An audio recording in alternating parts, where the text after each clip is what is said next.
Hi, I'm Pam Simon. I'm the conference chair for Manifest. Joining me today is the CEO and founder of Udelv, Daniel Laury. So 2020 was pretty crazy. What was it like for you at Udelv? Well, 2020 was certainly unusually challenging in many ways, but also rewarding in others. It was challenging because the pandemic first created chaos and fear, and it was followed by a complete paralysis of the economy, followed by a return to some normalcy, and then chaos again towards the end of the year. Compounding the problem, it was an election year in the U.S., which heavily politicized the issue to the detriment of probably a cooler approach. Whatever the cause, the consequence was that it was extremely challenging to get people back to the office. And despite what some are saying, I think there was a significant loss of productivity in corporate America. Too many people are starting making making no distinction between the week and the weekend, and you're starting to feel it by seeing many more bugs in pretty much everything that touches your life.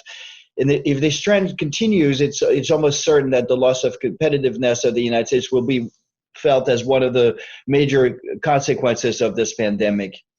The second negative aspect, I think, is that it considerably increased the gap between the richest and the rest of the population, with the richest people in this country seeing their wealth increase by $1.8 trillion, T with a T, which is in many ways insanely disproportionate. I still have to see one of them voluntarily send a check to the US Treasury despite their public postures. On the other hand, 2020 has also been an extraordinary year in many ways. The mobilization of a country to make ventilators and masks, and most importantly, a vaccine in 1/5 of the time that it happened in the past, a V-shaped recovery during the summer, avoiding catastrophic consequences for a lot of people and for us, historic inflection point in home deliveries. If one trend is here to stay, I think it is that one. We're witnessing an acceleration of e-commerce that will continue to carry on for a long time.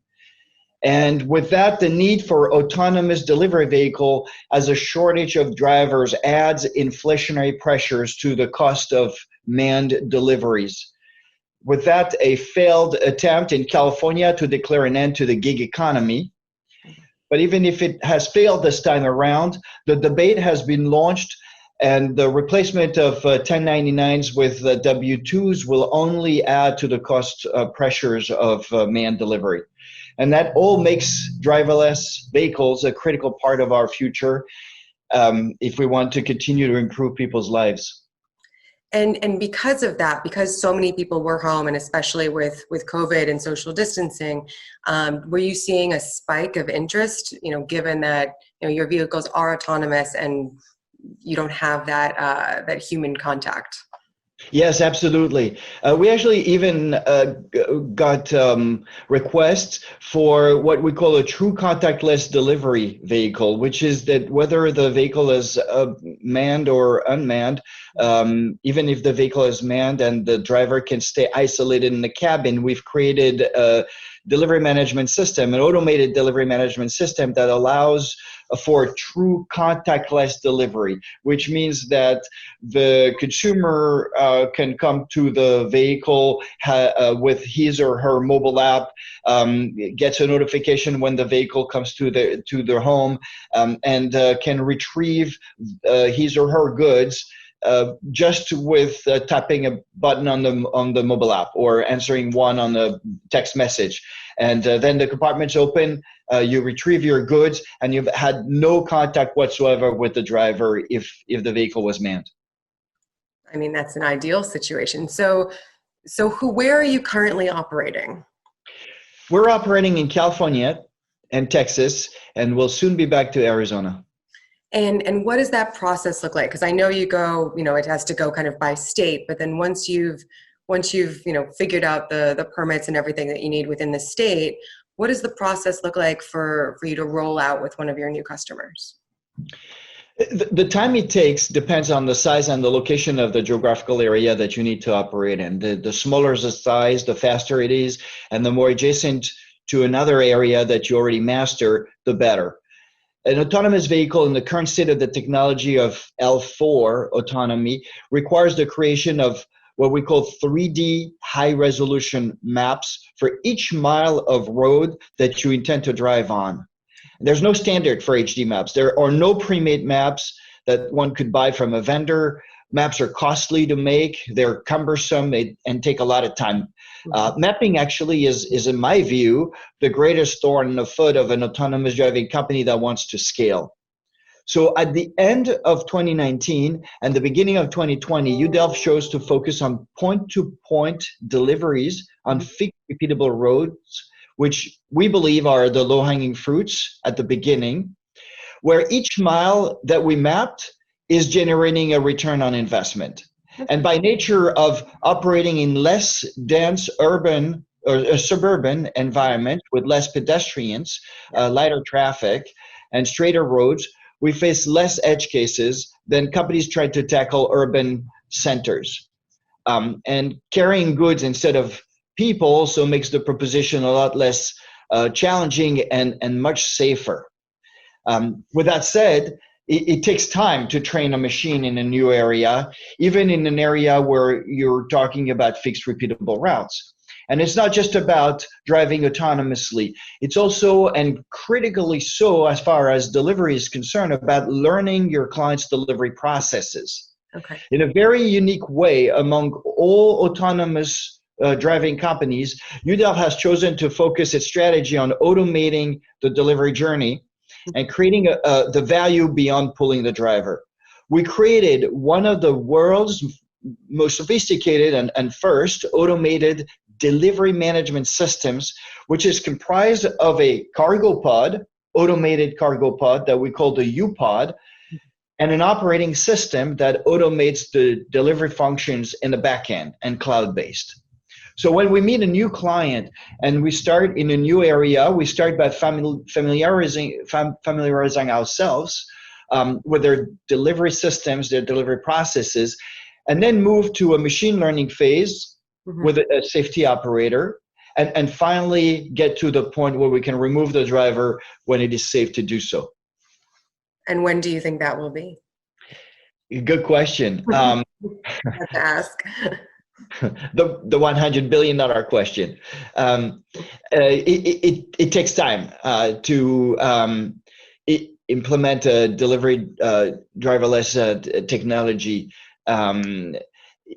We believe that we have a shot at being able to remove the driver soon, but I can't make a promise today as to exactly when that will happen. But what I could say is that it will happen faster with us because we're doing point-to-point deliveries. We're doing those deliveries on fixed repeatable routes, and we're also assisting our autonomy with a world-class, perhaps one of the best teleoperation system with ultra-low latency that allows us to add a layer of safety and redundancy to the autonomy stack. It also allows us to maneuver in parking lots at low speeds and possibly take control of the vehicle in a very, very rapid way in an emergency situation and operate a fail-safe mode from our teleoperation system. So it's a very unique combination, totally integrated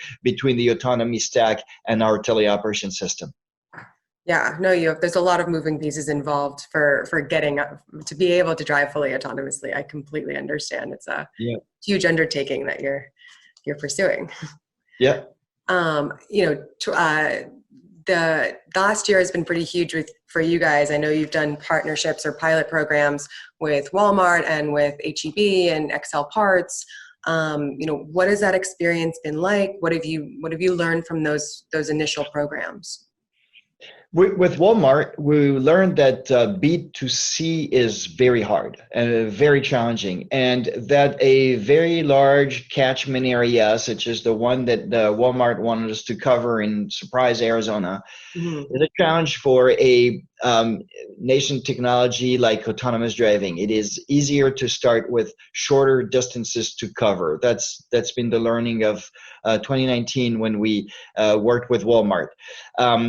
We got lucky to also have other clients at the same time, and in particular one called XL Parts, which is Texas' largest independent aftermarket auto parts distributor. And Mhm. with XL Parts, we found an ideal B2B client willing to work with us, and with a large amount of what they call sourcing routes, which are point-to-point delivery routes from a distribution center to a store, or from a store to another store, or sometimes from a distribution center to a couple stores and back. Now, point to point may seem easy if it's one point to one point, but the moment where you have more than one stop, the automated cargo system needs to be able to handle the movement of goods both ways, without mixing them up. So what that means is that if you have three stores that on your route, you first of all, you don't want to mix up the goods for store number one, store number two, and store number three, but also sometimes store number two is going to be returning goods to the distribution center or to store number three. And all of that needs to be handled automatically Right. in a way that the goods are not going to be mixed, and it's a complex proposition. So the experience that we started with XL Parts by the end of 2019, and it's still going on full speed at this moment, is an amazing experience, and this is something that has enabled us to make tremendous amount of progress in point-to-point distributions. And this in turn allows us to perfect the machine learning on a fixed, repeatable route, Mhm. with a limited number of edge cases, because we're in a suburban area, operating in a suburban area of Houston. There's a lot less pedestrians. There's less edge cases. The routes, the roads are fairly straight. Right. And in July of last year, we demonstrated the first fully autonomous delivery, end-to-end solution in autonomous delivery between two of their stores, assisted with our teleoperating system and of course with a safety operator in the vehicle, and have continued to perform upwards since then. It's quite an achievement, which gives us good level of confidence that we're closer to being able to remove the driver than what other companies are maybe able to achieve in more complex environments. And we have the complete end-to-end solution to automate the delivery driver journey. Wow. I mean, congratulations. That's very exciting. That's a huge milestone. Yes. Does that mean, I mean, just from what you're saying, does that mean Udelv will be focusing more on the middle mile versus the last mile going forward? It's a great question, and it's a little bit of a semantic question. We still consider that what's being called the last mile is the last 20, 30 miles, basically delivering a limited number of goods to a limited number of recipients. Whereas the middle mile in our mind can be driving distances that are longer, somewhere between 50 miles to maybe 150 miles, 200 miles out, and delivering much larger payloads, bulk, most of the time, to just one destination. So there is a little bit of a distinction, but as you say, some people sometimes at the edge of the last mile proposition, Yeah. kind of make no difference between last and middle mile. Okay. No, I'm just curious because I know you also have, at least from what I've read in your vehicle, there are compartments, so that it does work really well for last mile or for middle, Exactly. kind of straddle both of the miles. Yeah, the compartments are necessary the moment you're going to be doing more than one stop. with that, what type of training is required, and what impact will that have on the labor cost of training a new sales force to be able to use this type of technology? Well, during the machine learning phase, training is mostly focused on the safety operator.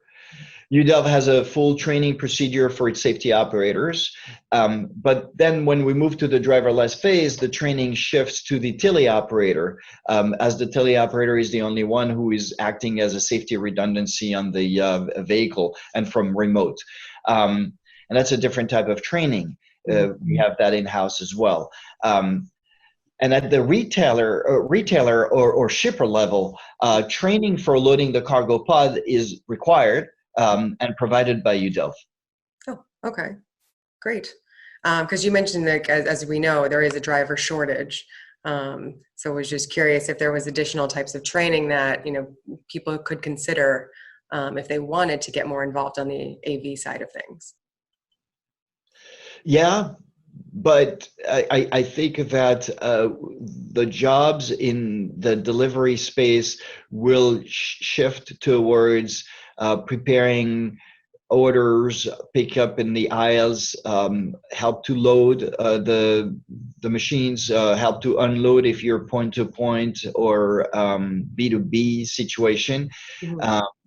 And it's going to help, I think, with customer satisfaction, because in general, orders are going to be better prepared than they are currently today. There's going to be no rush to kind of stack them in a truck and then try to find them around the stack, because it's all going to be very, very well organized. And you've been in this space for a long time now, so you've kind of seen the whole kind of evolution of autonomous vehicles coming to life. What has your experience been, and where do you think, how do you see the landscape transforming over the next 5 years? Well, McKinsey famously predicted that 80% of deliveries would be autonomous within a decade. Now, that was in 2016, so they might have been a little bit optimistic. But in 5 to 10 years, I can see that most large retailers and shippers will have experimented with autonomous deliveries one way or another. With the ones who started early having likely gained a massive cost advantage over their competition. I also predict that autonomous driving technology will make significant amount of progress in its ability to massively scale. The problem with autonomous technology today is that it is not as scalable as one would like. In particular, because of the need for maps and all that, these other fancy sensors. I believe that within 5 years, the technology will have evolved in a way that will be able to, that the industry will be able to reduce its reliance on HD maps.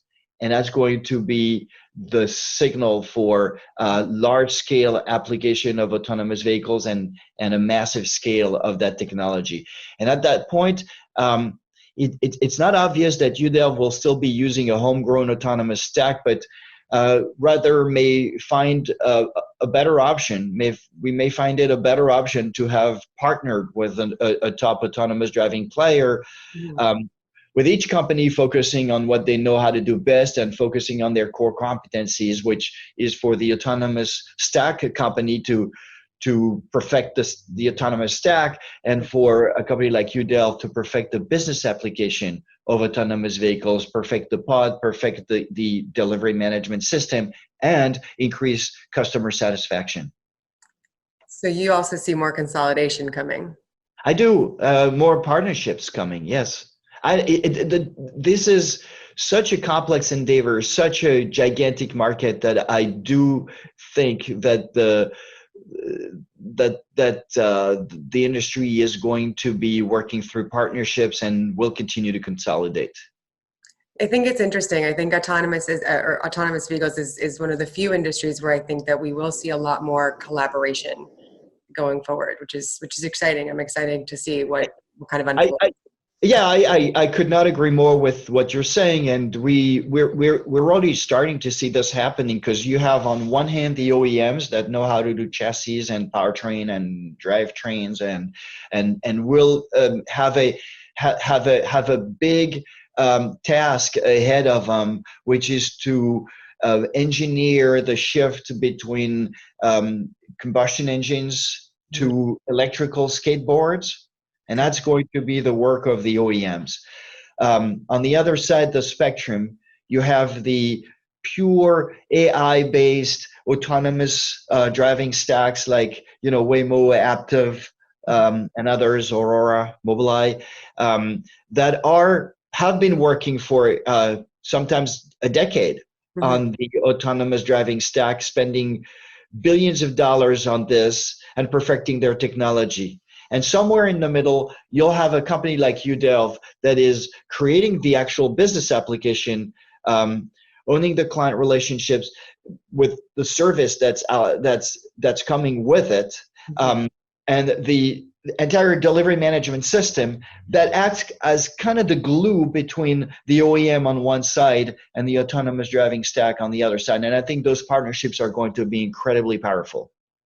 This is the end of our session, so just wanted to give you a chance for any shameless plug about Udelv. This is your chance.